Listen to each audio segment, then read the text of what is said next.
అతి మంచితనము మంచిది కాదా? ఓ గ్రామంలో కాలభైరవుడనే సర్పము ఉండేది. అది తన భీకర విషజ్వాలలతో ఆ ప్రాంతము ప్రజలను గడగడలాడించేది.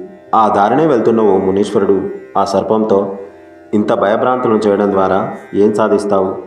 నెమ్మదితనము, జాలి, కరుణ, ధర్మబద్ధమైన జీవితమే పరమేశ్వరుని కృపకు దగ్గర దారి అని చెప్పాడు. ఆపై ఆ పాము అలానే జీవించసాగింది. కొన్నాళ్ళ తర్వాత మళ్ళీ అటుగా వచ్చిన మునీశ్వరుడు చిక్కి శల్యమైన పామును చూసి, ఏమిటిలా అయ్యావు అని అడిగాడు. తమరు చెప్పిన ధర్మసుగుణాలకి ప్రజలిచ్చిన బహుమానం. నన్ను చూస్తేనే ఆమడ దూరం పారిపోయే ప్రజలు రాళ్లతోనూ కర్రలతోనూ కొట్టి ఆనందిస్తున్నారు అని చెప్పింది. దానికి ముని నవ్వి, ఎవరికీ అపకారం చేయొద్దని చెప్పాను గాని భగవంతుడు నీ రక్షణ కోసం ఇచ్చిన బుసని కొట్టొద్దని చెప్పానా అన్నాడు. కావున మనలో మంచితనం ఉండడం వేరు. ఆ మంచితనాన్ని చేతగానితనంగా భావిస్తే బుస కొట్టడం అనగా కనులెర చేయడం లాంటివి చేస్తేనే కొంతమంది కంట్రోల్లో ఉంటారు.